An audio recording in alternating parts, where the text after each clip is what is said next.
Not only did he survive, he unified the Fremen, who are the local natives that live on Arrakis, so they know how to move around Arrakis. Oh yeah, the other main feature about Arrakis, there's a fucking giant desert worm that fucks shit up. If you don't move the sands correctly too, you will die. Crazy. Yeah, so that's a funny thing too. That's why it's like also some ways too. Wait, is it Arrakis kind of look like Tatooine? Yes, because Star Wars in itself too is indirectly inspired by fucking Dune and also other stuff like Japanese medium too with samurais. Anyways, now we can move on. Yeah, let's go. Okay. Beat you to it.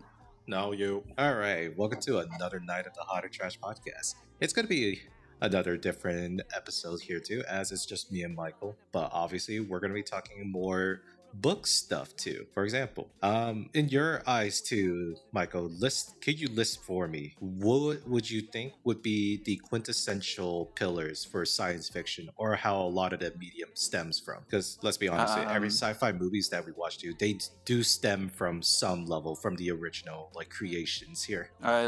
Just plausible advanced tech. Just anything plausible. Well, I think, it honestly depends on how crazy you're getting.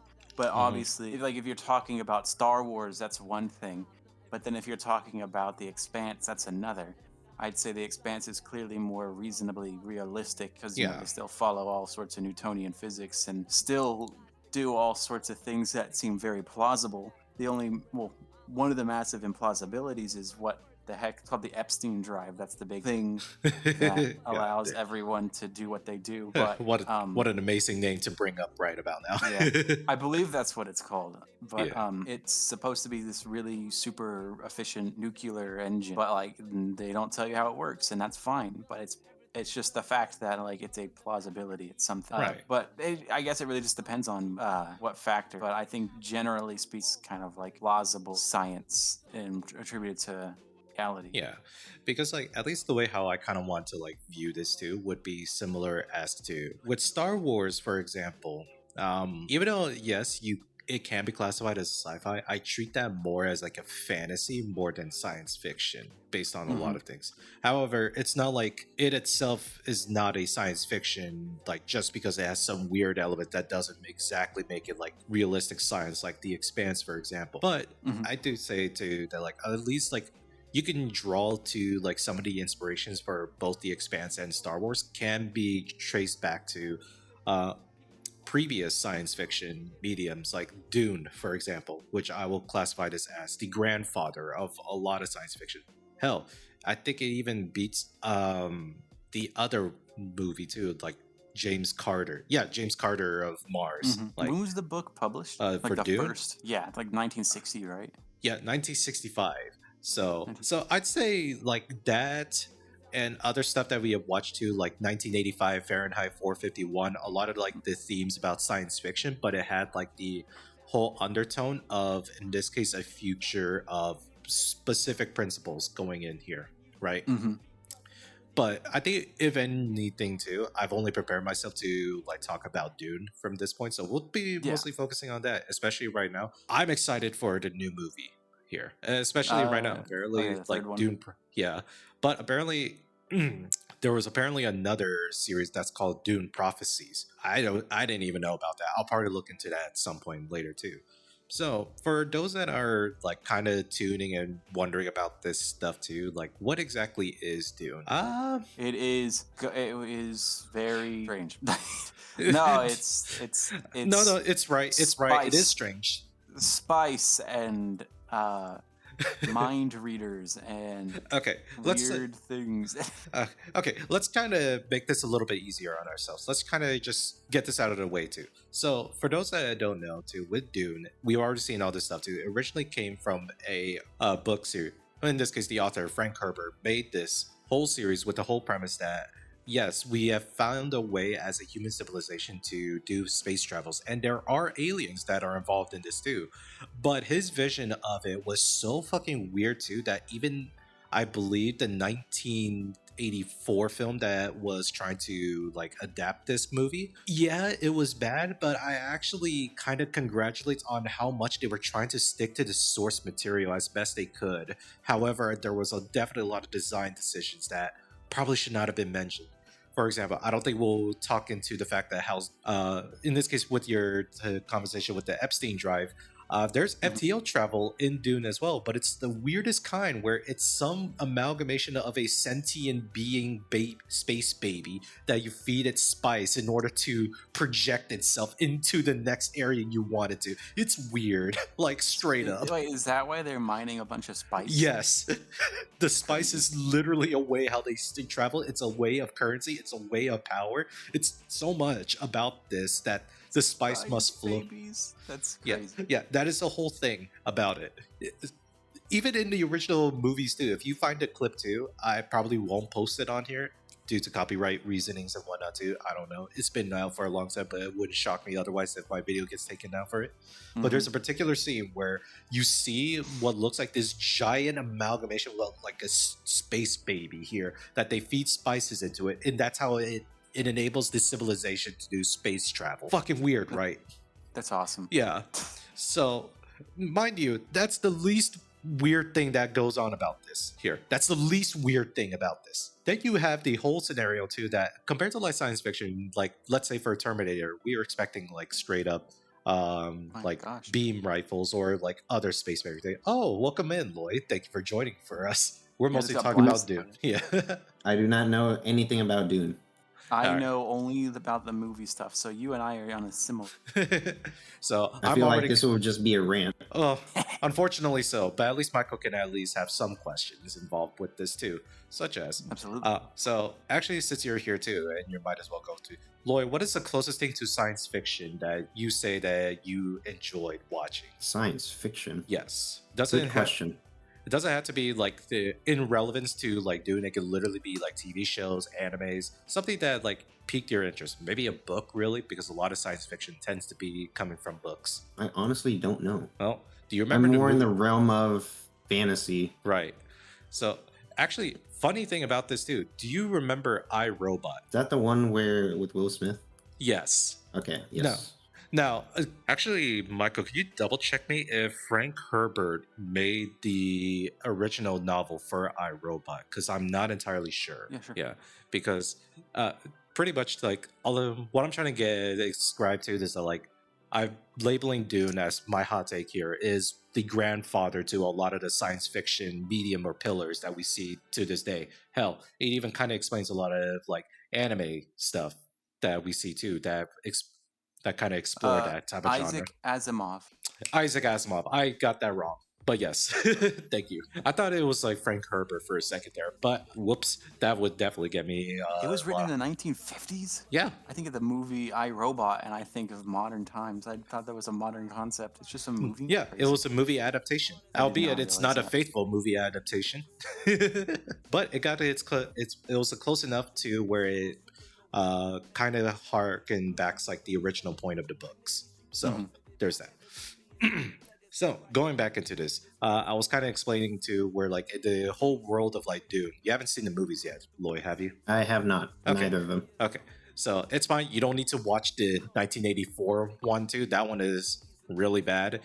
But in terms of like how accurate it was trying to represent the original books, it kind of did a decent job at that. But it was also not the greatest. Now, Dune Part 1 and Part 2 were the best versions of this book just because it focuses more on the character more than they try to like give it more color about this. They still do a good job world building for both movies. I'll be honest. Mhm. I'm glad too that I'm not entirely sure in Dune Part 2. It's been a while since I last seen it. Do they mention the giant spice baby in that movie too? No. No, I don't. I Okay. don't think so. Okay, the people are not ready for that. No one is ready for giant spice. Yeah. Giant spices, babies. What the fuck? So in this world too, the main character cast you follow in this case the House of Atreides, which is part of like a house of a very powerful galactic empire. Space travel is a thing, but it's not the traditional space travel that you think of Star Wars of hyper speed. Think of in this case, they grab some weird alien looking baby thing too, and they feed it spice, and with the psychic powers that they get from the spice, it can transport any large thing to any destination they need to. The fuck? You smuggle Yeah. a lot of drugs with that. The spice itself can be colloquially be considered drugs, but it's He said, also but it's also like the whole spice itself is like covered in the planet Arrakis, where the planet itself has been like fought over by many centuries and many houses try to claim ownership of it. And the more recent movies, the House Atreides, based on the Galactic Empire, they are now the main rulers of the place too. However, it's more like a death sentence for like the house itself, Yeah, because you because now have a target on your back. it was the Emperor essentially feared the power that the House Atreides had. So Mhm. they knew that putting them on Arrakis to watch over Arrakis, get another house to essentially wage war on them, or like a subterfuge. And Yeah. then the Emperor secretly supplied men as well to assure the destruction of House Atreides. Yeah.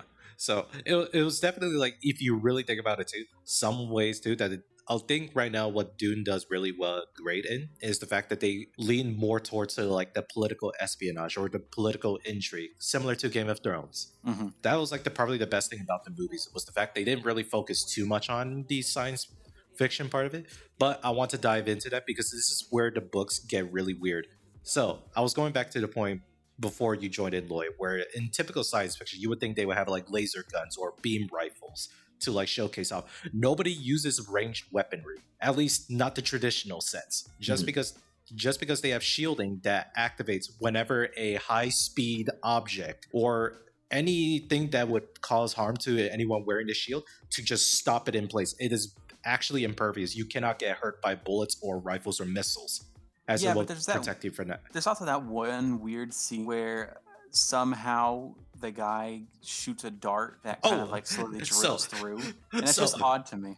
It's like, why don't the military have all of that? So they do, actually. They do employ those too, because that was just the way how they had to deal with it too. They don't explain it in the movies too, but later on in books, there were many ways that they show this. In Doom Part 2, they actually showed this off really well. Such as the fact that they developed, in this case, reverted back to a more, some would say it's a primitive style, but this was the only way how you could do it, where everybody just learned how to like sword fight again. And it's not even the traditional sword fight, because remember, these shields would just like stop anything that comes at you at high velocity. So some people had developed a way to like cut people as slow as possible. Yeah, it's really gruesome. Now, if you watch a 1984 movie of this, it's fucking awful the way how they show the shields, where it looks like just blocks that just cover the entire person. You can't even tell what you're looking at. But at the time, it was kind of cool. But I think Dune, they don't show you it that instantly too, as it's much more like it's always on you and it's always shielding you. But when you do see it, it's there and it looks really sick. Yeah, it really does look good. Yeah, the shield technology from that, based on a lot of other ways how they showcase deflector shields. I'm looking at you, Star Wars. Dune does it really well at showcasing like shielding, and in a way too that like the fighting style is so weird too that like even when you try to stab them, if you go too fast, the shield stops you. So you have to be very precise in your movement too. Like you can still do fast attacks to like fucking like knock them around a bit so that it gives you an opening to do like slow cuts like that. But the fighting just looks amazing when you have to incorporate like some styles similar as to that. And now we get to the dart thing that you saw too. There were actual weapon technology where it, in this case, would, as soon as the projectile hits the shield, it purposely slows it down because it has some weird mass driver that's built inside of it that purposely slows it down enough where as soon as it penetrates it, and it's usually pre-programmed in like how far it penetrates. So let's say in Doom Part 2 where we saw the guy that, how the hell did they take down the ornithopter or like the carriers that have like actual fucking shields on. But what it is that they shot what looks like rockets, but as soon as they make contact with it, it purposely slows down with some science fiction technology here where the inertia of it just gets taken away and it will just slowly go into it, not triggering the shield's actual defense. And by the time it makes it in deep enough, it then explodes, trapping the explosion within the shield. It's kind of crazy. Like, imagine if that technology, like how sophisticated that would have to be. Yeah, and it gets even more insane too, where like, oh yeah, and also Dune, there are no computers that exist. Yes, I remember that. So there was some sort of AI rebellion. Oh yeah, that was actually the biggest thing that they mentioned in the later books of it, where they do make a reference to how every house suit there is actually someone that they just called them the human calculator. That was how like they are so far attached from using computers that they just dedicate a person to please be good at math. Please. But yeah, no, that's legitimately how the world works in like Dune, where like there are no computers, yet there's still ways how they have developed technology to go through all this. Or it's like super analog. That's like the best way to write it out too. Now, where things get interesting is, do you know the Force from Star Wars? Yes. The Dune has Indeed. a similar. The Dune itself has a similar type of force, but they call it the Voice, and it is as straightforward as specific individuals have what's called the Voice here. That's like you're able to project, in this case, power over people based on like how you want to word it. Now, it's usually really rare too, and a lot of times too, it is reserved for the Bene Gesserit. The closest equivalent would be like think of like the Jedi Order, but the Bene Gesserit are like way more like subterfuge. They're much more like trying to manipulate things back in the shadows, and they're not really good people. Let me remind everybody about this in the entire Dune. There are no good or bad guys. Everyone is a fucking dickhead. That is true. Like, you would think that there would be a good side because you find Paul Atreides, and it's like, he's a good, right? No, the book itself does not paint him as a good guy. And I will kind of go into that a little bit later, as this will be kind of spoiler territory, but because I've actually kind of read the books too, I even have like a reprinted book of Dune as well, where it's like super sick leather front too with, God, it's an amazing book. If anybody has the time to read it, do read it. It's great. But outside of that, please be prepared of the weird shit that you're about to go through here. So, before we proceed, do you have question, Michael? No, not yet. Not yet. No, I don't want to ask a question. I'm just kidding. But now we could go ahead and move a little bit further with it, because now we followed, in this case, the main character, Paul Atreides, where in the movies, Timothy Chalamet, which I believe he is probably like the best actor for Paul Atreides, for exactly like how he is in his life. In Dune, they kind of, it's a very weird, because I think I blame the way how they shoot a lot of the scenes. They make him look a lot like very innocent, very like happy-go-lucky too. Whereas Paul Atreides in the OG movie, it seems like too that like he is like a noble son. Like he kind of acts as like sort of like more reserved to himself too, but he doesn't like be outwardly arrogant as much. You do see that in a lot of in a couple of the scenes too, whenever they're trying to like train him up to it. And his mother is a member of the Bene Gesserit. That was also another main thing why the House Atreides family was getting a little bit too strong too, was the fact that the Bene Gesserit was kind of colluding together with House Atreides to create is effectively the Messiah. To specifically use to like Yes. gain control over Arrakis, right? Yeah, specifically just for that too. But in order for that to really happen, because that also makes it that the natural born of a House Atreides would have to be a female, because a lot of times too, during this time, only women in this universe were able to use the voice. That was just the thing that was there. Paul Atreides being a boy was completely outside of their equation. But outside of that, they kind of just written it off too, and the Bene Gesserit were okay with like letting House Atreides die. But the mother wasn't. Just because the fact that she would be in line with the Bene Gesserit, she still holds attachment to House Atreides, and also, trying to make sure that she survives out of this, even if it meant that she would have to use her son. So she taught her son how to use the voice outside of the Bene Gesserit's like instructions at all. Oh, Oh, I see. So, lo and behold, think imagine how shocked you are too. Like, oh yeah, like throughout the whole time with Doom Part 1, okay, we're gonna have like House Harkonnen. This is the other faction that was like given the green light by the Grand Emperor himself to be like, all right, you could fuck with House Atreides right now. They're in Arrakis doing shit, and we'll give you a standing army to support you. And they're like, cool. Imagine how surprised they are too. It was like, oh, they're still fighting back. Okay, let's just see who's there. And it's Paul Atreides that lives. It's like, what the fuck? Now, Oh yeah, given- that would explain why they were all super like the Bene Gesserits were like, what the heck? Yeah, They're really confused and like being really weird and sus about it. Yeah. Because not only that, too, that they were weirded out by the fact that implication that Paul has survived throughout the House Harkonnen, like effectively massacring the House Atreides. standing military at the time. Mm-hmm. Not only did he survive, he unified the Fremen, who are the local natives that live on Arrakis, so they know how to move around Arrakis. Oh yeah, the other main feature about Arrakis, there's a fucking giant desert worm that fucks shit up. If you don't move the sands correctly too, you will die. Crazy. Yeah, so that's a funny thing too. That's why it's like also some ways too. Wait, is it Arrakis kind of look like Tatooine? Yes, because Star Wars in itself too is indirectly inspired by fucking Dune and also other stuff like Japanese medium too with samurais. Anyways, now we can move on. Got really upset about A little bit so. Especially it's like purely Star Wars fan that are claiming otherwise too. But Star Wars did it first. Actually, Dune did it first before Star Wars came to be. Correction stated. So, moving forward, how weirded out the Bene Gesserit see that Paul Atreides lives too, and not only that they unified the whole Fremen, as they were mostly like kind of like fighting amongst themselves too, as a lot of the Fremen had sworn loyalty to specific houses.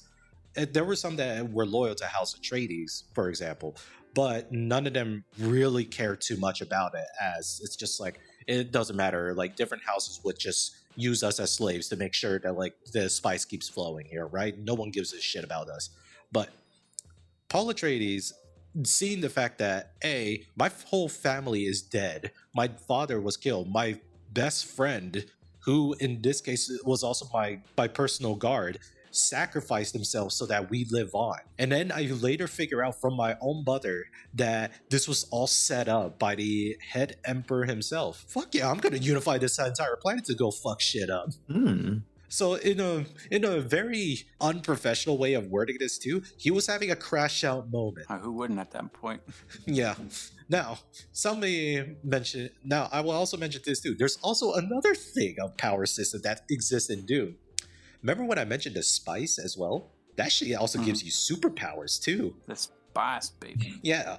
So, yes, Lloyd, in some weird too, would it be a euphemism for drugs? Probably. That means the planet is full of drugs. Like, literally, it's just right there that you pick up. You kind of sound like Master Yoda right there. Yes. I just wanted to sidetrack to that, but Yeah. continue on. So, not only that too, in the books too, I don't know if they mentioned it in Doom Part 2 yet, Michael. Did they mention that he has become a clairvoyant? No. Not Not yet? that I'm aware Okay. of. It's been a little bit, but I don't think they did. Okay, so after then, in this case, he becomes assimilated within the Fremen. Beforehand, he was just with them too, trying to learn their ways to kind of survive. And then eventually, he started becoming, in this case, the role of other stuff whenever his mom has told him that he was like all of this stuff too. And the Fremen also know of the prophecy of the Messiah, or the Hassan al-Qaib is the word for it. I don't know if I translated that or if I pronounced that correctly too, but you've seen a lot of memes about it too. Whenever it's Paul Atreides say anything and everyone goes, it's the Hassan al-Qaib. Yeah, I don't know. So, not only did he use that, he used whatever his mom told him about, like he was a prophecy child, to help unify the Fremen that he is the Messiah. In a matter of speaking, it worked really well, actually. Yes, it did. Yeah, because like, and if anything, the mother was even more appalled at the fact that like, oh my god, what did I just do? Because not only does he know how to use the voice, because he used the voice on her to tell her the truth. Not only was that the case too, he has also learned the ways of the Fremen, so he's actually a much more deadlier fighter than he was at the start of the first movie. And he has also taken a part of like the whole ritual of like ingesting the spice in order to gain the vision of the sand or something like that. But in reality, what it ended up doing is it unlocked another latent power that he had, that he was a clairvoyant, that he could see into the future. Oh, yes, they did talk about Okay, they did do that? Okay. So yeah, the man is fucking OP. Crazy. You want to know what's fucking worse too? Eventually, I think some point in the movie too, towards the end too, he ends up in this case, in order for Paul to be like, hey, we need you to not fucking crash out, because that also means you won't be mining spice for the rest of the Galactic Empire. That might be a problem. Drugs.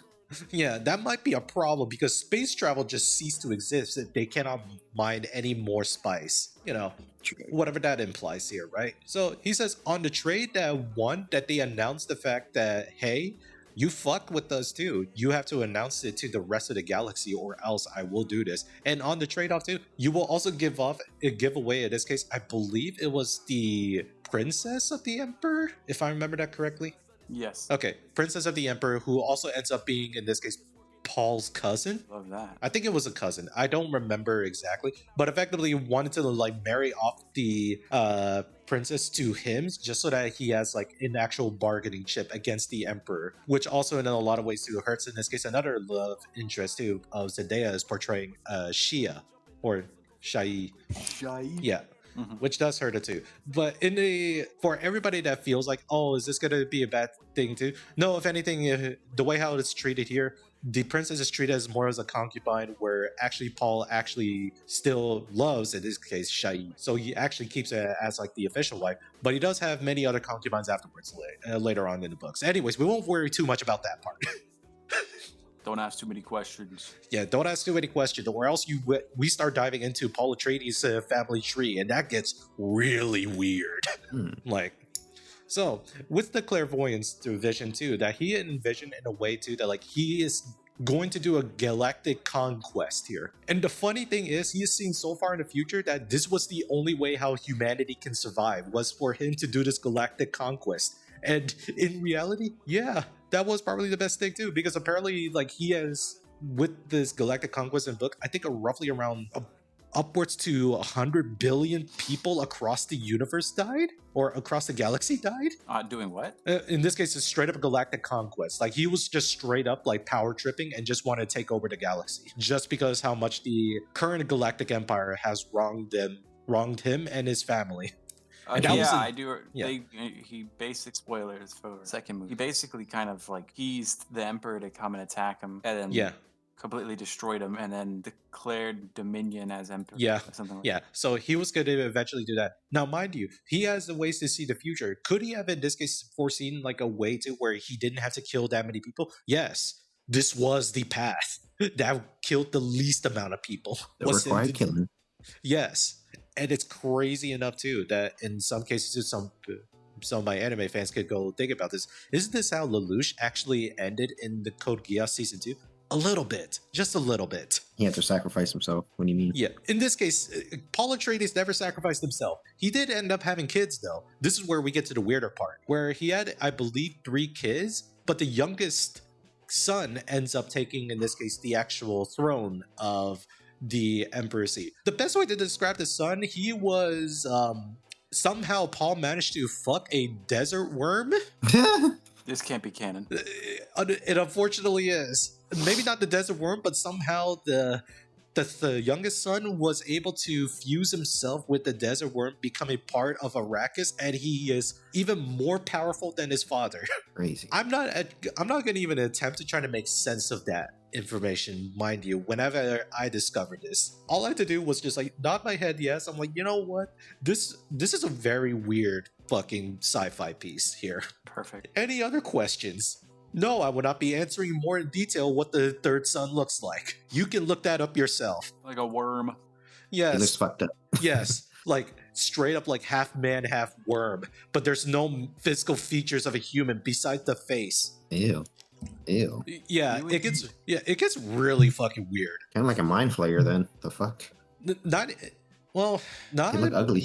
Well, yeah, my flares and when we played Baldur's Gate 3 were fucking butt ugly as shit, yeah. But not in the same way that you think of, because the third son was very intelligent. Like, he was able to communicate with a lot of different types of people. Right. Yeah. Oh, also fun fact too. Towards the end of, I guess, the part 2, Michael, you notice one of the Harkonnen soldiers too, like the bald guy too, that was like their best warrior as well. Yeah. Apparently there was like some there was like some agreement that House Atreides and Harkonnen did too, on like the back order with the Bene Gesserit, that if Paul Atreides was a girl, they would have like married her off to someone from Harkonnen side, and that was that dude.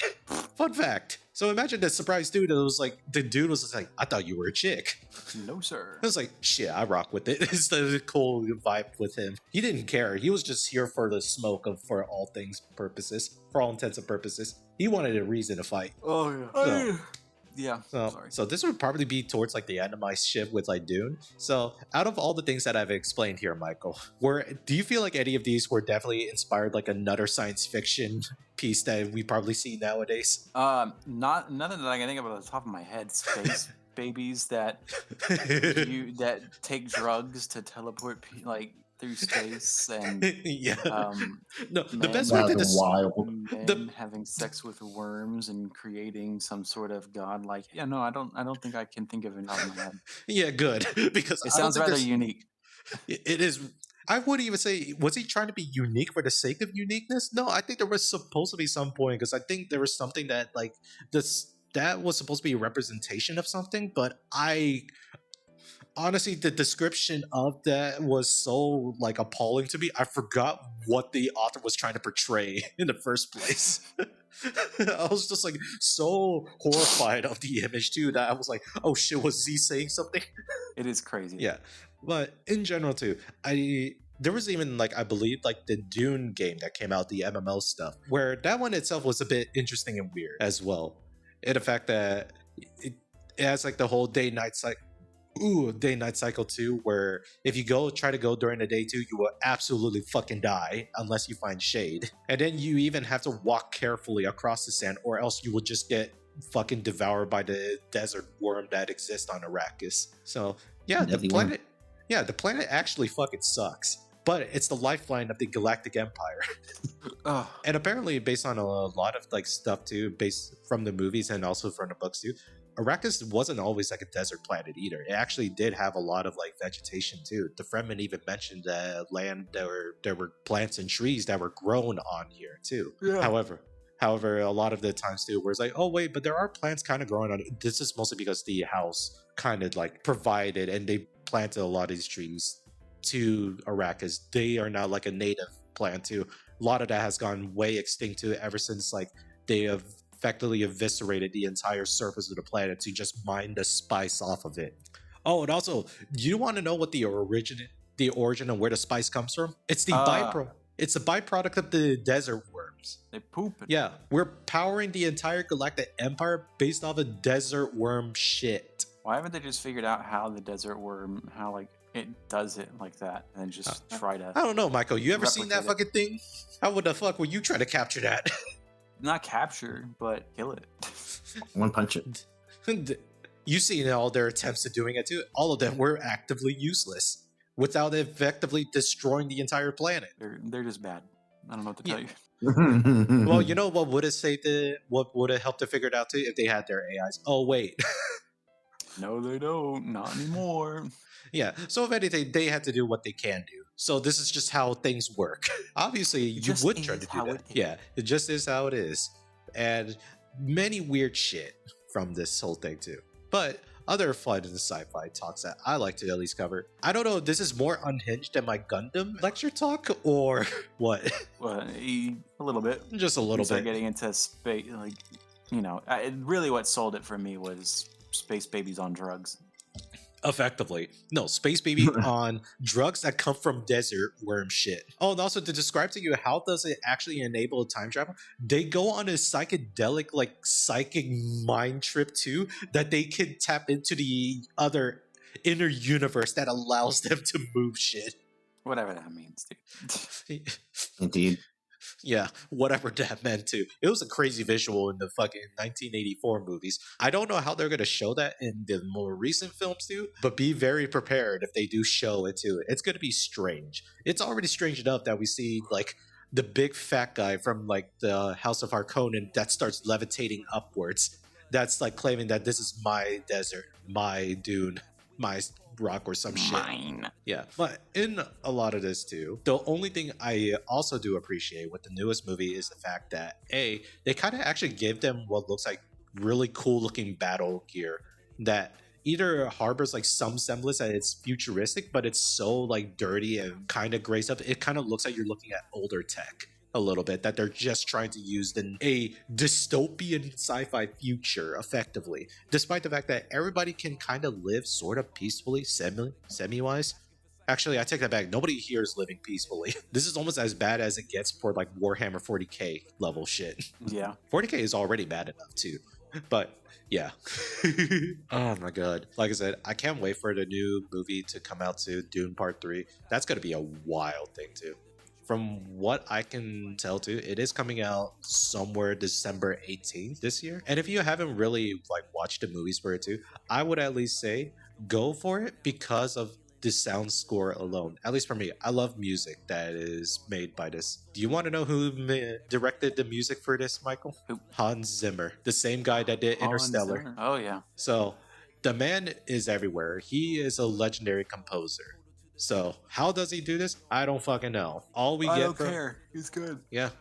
And that is in this case by small talk about like Dune here. And I got not much more to say about it unless I start talking more in this case how fucking insane the son also ends up becoming too. Where he also decides to go on through it.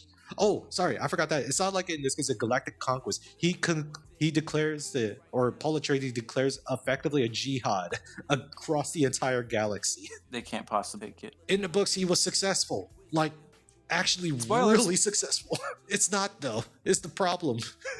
Oh, and also I'm not even gonna go into like how far in the future is this. It's like somewhere in the 10K stuff too. It's not even close to Warhammer 40K era stuff too, but it's getting there of how weird it's getting. So oh yeah, that's right. That's how it happened too. In the movie, he did use the voice to control the desert worms, no? I think so. Yeah. Okay, so yeah, that's how powerful Paul Atreides is, actually. Is the fact that the voice itself was like at least meant for like other people. No one has actually tried to use this shit on like beings like this. And for all they knew too, the desert worms are effectively indestructible. So imagine Paul Atreides weaponizing the desert worms if they are ever to try to attack them on Arrakis. Yeah, needless to say, shit is fucked.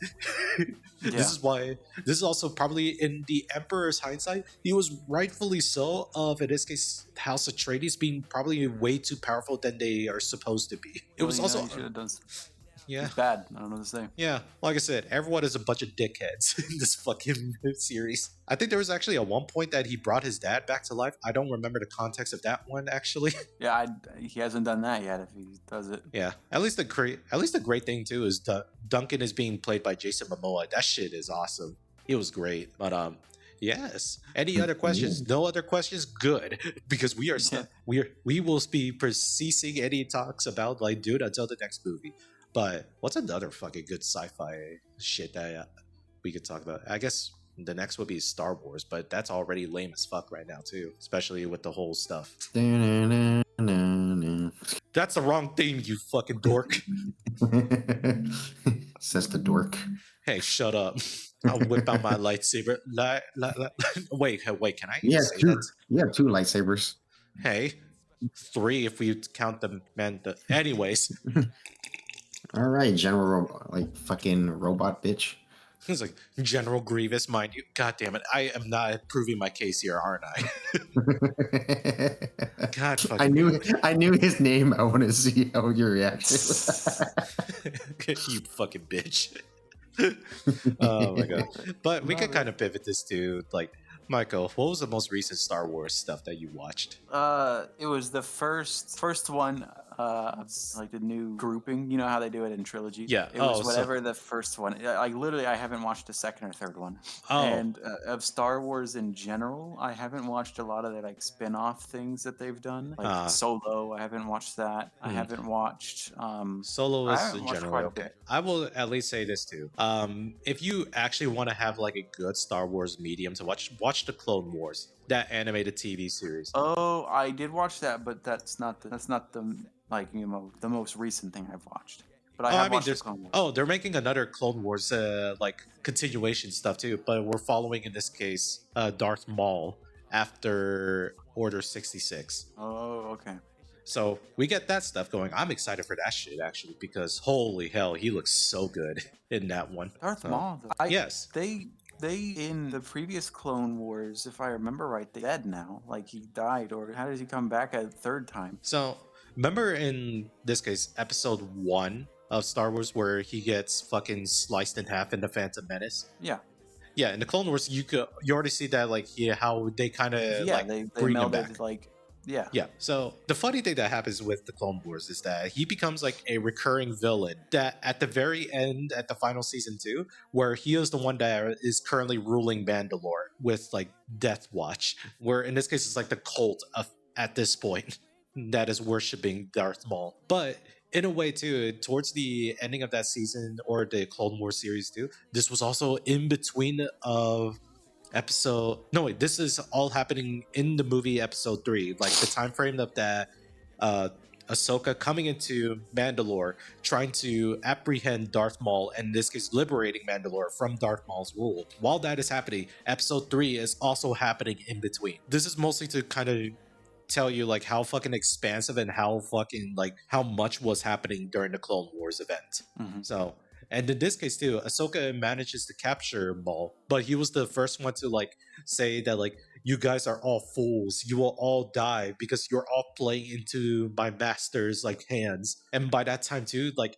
he needed to escape too because otherwise he was going to die with them. So that was like the other thing too. Then Order 66 happened. Ahsoka was able to survive because he XD Anakin, unbeknownst to everybody, he actually trained Ahsoka in like in a scenario where how do you detect, in this case, how do you defend yourself when there's like multiple attackers coming at you, which in this case was Order 66. Especially they're all gunning you down and in close proximity. I'm so Mm. caught up that I thought Darth Maul legitimately he died. Like No, like even after, like I know after he lived, but or was it his brother who died? I guess. it's Savage or Savage. Yeah, it was Savage. Press Savage? Shit, I don't remember the wording of that, but I know Savage is the other name. He's the one that died. The brother did, yes, die in the hands with Palpatine. Yeah. And for some And- reason I thought, oh no, Obi-Wan finally met him again, like in the desert. And Yeah, back in spared Tatooine. him. No, Spared not him or really. something. No, he didn't really spare him because the one that you at least saw from there, that was actually from another series called or Star Wars Rebels, where he actually follows, in this case, a character Ezra Bridgers, who in this case becomes a important character in the other series, Star Wars Ahsoka. So he follows, in this case, Ezra Bridger to Tatooine because Ezra has like a information that he's supposed to find Obi-Wan there too. He follows him, finds Obi-Wan in the desert, being like, why the hell are you alone on this planet? Why are you like so far away from everything? Who are you trying to like protect yourself from, or hiding, or are you hiding someone from something? And it turns out, yeah, his mission was the fact that he was protecting Luke Skywalker. And as soon as like he sensed the imminent danger that Luke was going to be if Darth Maul would like still be alive, he whipped out his lightsaber and one final showdown. So he did kill him. Yeah, he did kill him. But it was also like, this is the only thing about Rebels too that a lot of people criticize. It's too much of a kiddie show too. If you go past like after a specific arc in the first season, it changes drastically of the tone. So, mind you, now going back to this, what I think is the best thing about this is that they showcase too the Obi-Wan Kenobi when he originally took, in this case, the OG stance of, oh shit, I'm not that Obi-Wan Kenobi, because that was like the Clone War General Kenobi. I am Ben Kenobi. Like he has adopted, in this case, another persona more similar to like his brother's name, Ben Kenobi. Mhm. So he decides to go in much more of the episode 4 stance of Star Wars that we saw him using. But he wanted to do something else too because he knows that this is Darth Maul. He wanted to bait him in. And then he assumes the stance of Qui-Gon Jinn, his former master, to see if he can bait him to do the very same thing. And that's how he exactly won. So it was a lot of layered depths in that scene alone for your kids show. That, like I said, I fucking love this series too. I love Star Wars when it's not talking about like fucking Luke Skywalker or the Skywalker family entirely too. I made this hot talk too, or hot take as well. Star Wars is infinitely better when it's not talking about Jedis or Sith. I will stand on that, no matter what, too. That is also why people love The Mandalorian. It didn't even talk much about like the fucking wizardry shit, but they may frame it in the fact that when you see a Jedi, that's when shit really gets real, and they did it excellent when they showcase Luke Skywalker doing his whole hallway scene similar to his dad, Darth Vader. I mean, Anakin Skywalker. Shit. You know what? Darth Vader. Anakin Skywalker. Yeah, fair enough. I So- have the high ground. You underestimate my power. God. It gets fucked. I mean, despite like how much I clown on the Star Wars IP, I still love the entire series too, just because it itself is its own separate sci-fi genre where it's like it feels more fantasy in nature than it does feel like a sci-fi. Even though, yes, the whole setting is sci-fi. Yes. But I will say this, if I had to criticize that, there is at least one thing I would criticize with Dune, and that is their fucking ornithopters. They're For what? Oh, their the yeah, helicopters. yeah, the helicopters too, Ploy, where there's no rotors, they look like dragonflies. Where their actual propellers are just wings that are vibrating super fucking fast to generate lift. It looks so awful, at least to me. But you know what? If anything, what looks cool too is when they bend their wings back and it actually looks like a cool looking spacecraft. Wow. Anyways, that's my only main criticism. I think the ornithopters do look stupid too. This is also a opinion that Victor also shares. He also does not like the way how Star Trek's the starships look, especially when they look like fucking discs. And then I go about, and then what the fuck about the Star Destroyers for Star Wars 2? He's like, he's fine with that too. Why? Because the sheer mass of that thing is something like, do you really want to fuck with that thing? You know, and I'm like, no, not really. Indeed. Yeah. Because in your eyes, Michael, too, the way how I even describe this with Victor, too, is the fact that he says, too, why does Palpatine, like, purposely limit his own forces just so that he could project power? Because he at least understands the Death Star, that's fine. But he also has like many Star Destroyers that could literally just serve as a straight up blockade. Yeah, Just I mean, one I don't ship know. alone. Or like one Star Destroyer alone is like literally a systemic, like, or solar system wide blockade. I think it's writer stupidity. Maybe. Then again, it's in a galaxy far, far away or some shit. I don't know. long time ago. But you know what? Yeah, Far-fetched. you know what? If anything, I prefer the Warhammer 40k's approach of something. If the planet does is not doing Just you any favor, obliterate it. yep, the planet is no more. Moving The on. planet is consumed by chaos. What do we do? Exterminatus. It's like Jesus, the God Be rid Emperor. of it. The God Emperor has signed 50 million souls or some shit like that, It no longer shall exist. and then you just fucking nuke that shit. And this is something entirely too. That's like that sounds awful too. Like for the Death Star that it's blowing up planets. Man, you should see what 40k does. Hell, I even like the new sequel trilogies that they did with Star Wars 2, where it's like a planet-sized like Death Star, even though that premise itself is stupid already. Yeah, they kind of just try to one-up each other all the time until it gets so bad that it's like, this is just absolutely destroyed. Yeah. Mind you, the original Death Star wasn't actually like as big as the moon. It was still a relatively a big as fuck mega structure. But the Death Star 2 that was being built in, I believe, episode 6, that one was going to be actually the size of a moon. That's the wrong theme, damn it. I That's don't from know Jurassic why. Park. I don't know why it came. I don't know why it came to mind. Leave me God be. damn. No. Oh, actually, surprisingly enough, too. Want to hear from you guys. Do you guys take Jurassic Park as science fiction? Yeah, it's science fiction. It's possible technology that could be utilized, like in reality. It's genetic modification. We tend to do that nowadays. The only Yeah. extreme part of it is that the fact that dinosaur DNA survived and was in a good enough condition to be like replicated. Like we know, we all know at this stage in life that like can pretty much like genetically modify a lot of things. So it's not far. I mean, I don't know how it is biologic, but it's not far-fetched to assume that we can in some way, shape, or form create a replication through DNA. Right. Maybe not to the extent that they've done it, but that's where it becomes sci-fi. Yeah, and they explain it to the like at least in the novels for Jurassic Park here that there was so much missing DNA that they had to like try to piece together that they just combined it together with animal DNA to kind of create the result that we see here. Like Yeah, the assumption was they filled in gaps. Yeah. Like they had enough DNA and then they filled in a few gaps and then they were able to create it. Yeah. And this also causes issues of the fact that a lot of the genetic templates, they were all mostly like female or like they didn't really have like a gender per se. So they couldn't really reproduce, which was a good thing for a lot of cases here. Until it started getting into issues, a problem when like, wait, how did the T-Rex lay an egg? Yeah. Like there's like that kind of questions too. It's like these things should not be capable of reproducing. They're all supposed to be like females. And then Females. and then later on the books do explain that like they through like the genetic mutation too, they also like can reproduce asexually, which is itself is a pretty big issue for both, in this case, for humanity's survival and also the survival of the dinosaurs as well. You know, lack of gender, or not lack of gender, lack of genetic diversity is the better word Mhm. here.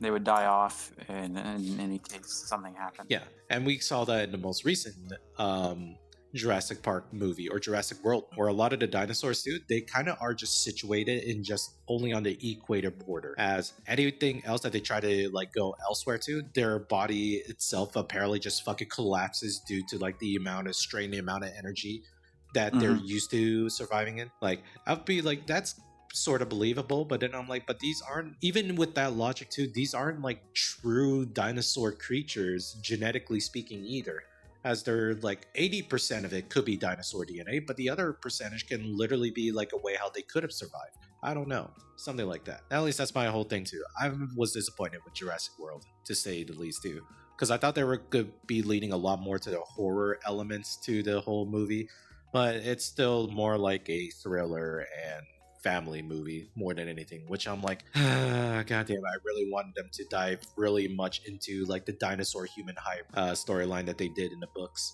So Jurassic Park was a book series too?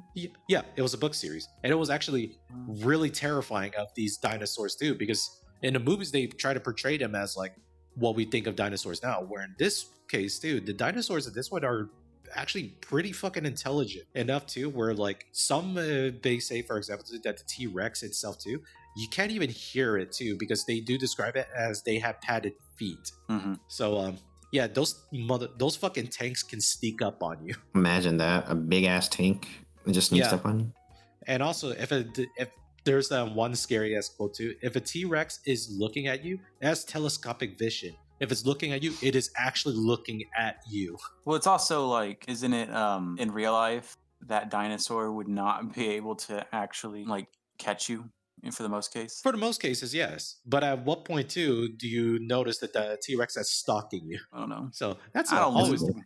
that's always the fun implications about all this stuff too. The only good thing about Jurassic World is the fact that they actually portrayed correctly of how the original Velociraptors looked like, where they may have actually had feathers. Yeah, no, I remember that as well. Yeah, so that was like another fun thing that I was actually super happy and proud about, the fact that Jurassic World. Oh, I thought they were going to do something cool, and nope, never mind. It's the families that always got to ruin these fucking movies. Megalo. Thing the family. Yeah, like I said too, it's supposed to be something like, oh, I want to take my kids to watch it. That's perfectly fine, but I wanted this for me. Like, I wanted to have like a much more horror centric Jurassic Park, where like they start exploring like the whole notion of like genetically modifying DNA to that extent, right? Like that itself can create so much potential great stories out of it. But nope, it's just that. It's because it's more marketable to the world for dinosaurs than it is for genetic human hybrid or genetic human dinosaur hybrids, I guess. Man, Sorry, bro. man, why can't everybody just let me have fun? But anyways, this is towards the end of my rant too. That like we go from like a Dune this, and then I'm just talking about random shit about it. We could probably do more of this too, Michael, if you want to do more sci-fi talks. Maybe the next time we could talk about how bad Terminator turned out to be. Which one? Yes. Actually, no, I take that back. I like the first and Terminator 2. And I kind of like Terminator Genesis. Actually, no, Terminator Salvation. So, regardless, those are my only favorite Terminator movies. But yes, thank you all for tuning in too for this recording, and we'll catch you next time. Goodbye. Bye, everybody. See ya.